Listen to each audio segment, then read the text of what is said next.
మియాపూర్లోని Narayan gardens లో విజేత college ఆవిర్భావ దినోత్సవం ఎంతో ఘనంగా జరిగింది. ఈ కార్యక్రమానికి కుక్కడపల్లి ఎమ్మెల్యే లోక్ సత్తా అధినేత జయప్రకాష్ నారాయణ ముఖ్య అతిథిగా హాజరయ్యారు. విజేత chairman Ramakrishnaraju, secretary Sudheer Varma, principal Amarnath Chawla, college లెక్చరర్లు, విద్యార్థులు, తల్లిదండ్రులు పాల్గొన్నారు. విద్య మనిషిని అత్యున్నత శిఖరాలకు తీసుకువెళ్తుందని జేపీ అన్నారు. ఎంత ధనికుడైన విద్యార్థి ముందు పేదవాడేనని జేపీ చెప్పారు.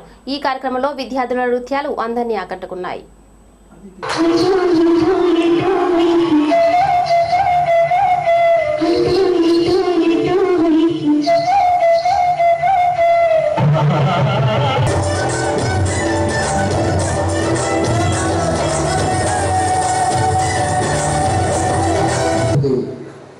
Meaning, I salute the light that being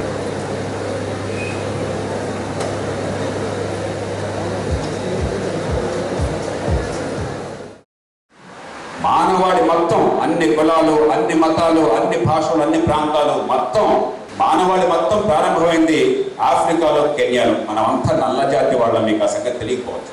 మీలో కొంతమంది ఎర్రగా బుర్రగా ఉన్నాం అనుకోవచ్చు, మరి కొంతమంది చామన ఛాయగా ఉన్నామని కొంచెం బాధపడవచ్చు, మరి కొంతమంది నల్లగా ఉన్నారని గేలి చేయవచ్చు. ఆ తెల్లగా ఉంటే గొప్పతనం ఏంటో, కొంచెం నలుపైతే తక్కువ ఏంటో నాకేం అర్థం కాదు, మూర్ఖత్వం అంటారు. కానీ మనందరి పూర్వీకులు ఆఫ్రికా నుంచి వచ్చిన నల్ల జాతి. 74,000 ఏళ్ల క్రితం ఆఫ్రికా నుంచి కూడా వలసపోయారు.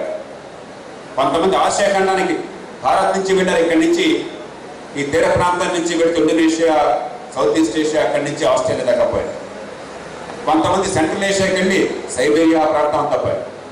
కొంతమంది యూరప్ పోయారు. మనది చాలా ప్రపంచంలో ఎక్కడా చూడనంత వైవిధ్యం ఉన్న సమాజం, అత్యంత సంక్లిష్టమైన సమాజం. ఇన్ని కులాలు, ఇన్ని మతాలు, ఇన్ని భాషలు, ఇన్ని ప్రాంతాలు, ఇన్ని సంస్కృతులు, ఇన్ని జాతులు ఊహించడానికి కూడా ప్రపంచంలో ఎక్కడా సాధ్యం కాదు. మొట్టమొదటి యూదులు ఈ దేశంలోకి 2600 సంవత్సరాల క్రితం వచ్చారు. అప్పటి నుంచి ఇప్పటిదాకా ఈ దేశంలో సహజీవనం చేస్తున్నారు.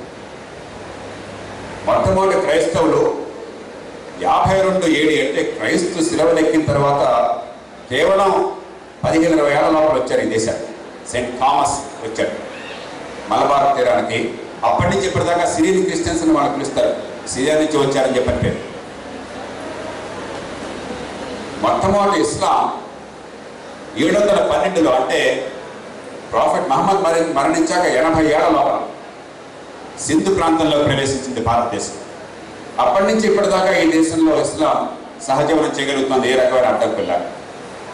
ఇక్కడే ఈ గడ్డ మీద పుట్టిన హిందూ మతం, బౌద్ధం, జైనం, ఈ మధ్యన వచ్చినటువంటి సిక్కు మతం, ఇక్కడికి అలెగ్జాండర్ కాలం నుంచి వచ్చినటువంటి పారసీకులు, ప్రపంచంలో మన గడ్డ మీద లేని మతం లేదు, ఇక్కడ లేని కులాలు, ఇక్కడ లేని వైవిధ్యం లేదు.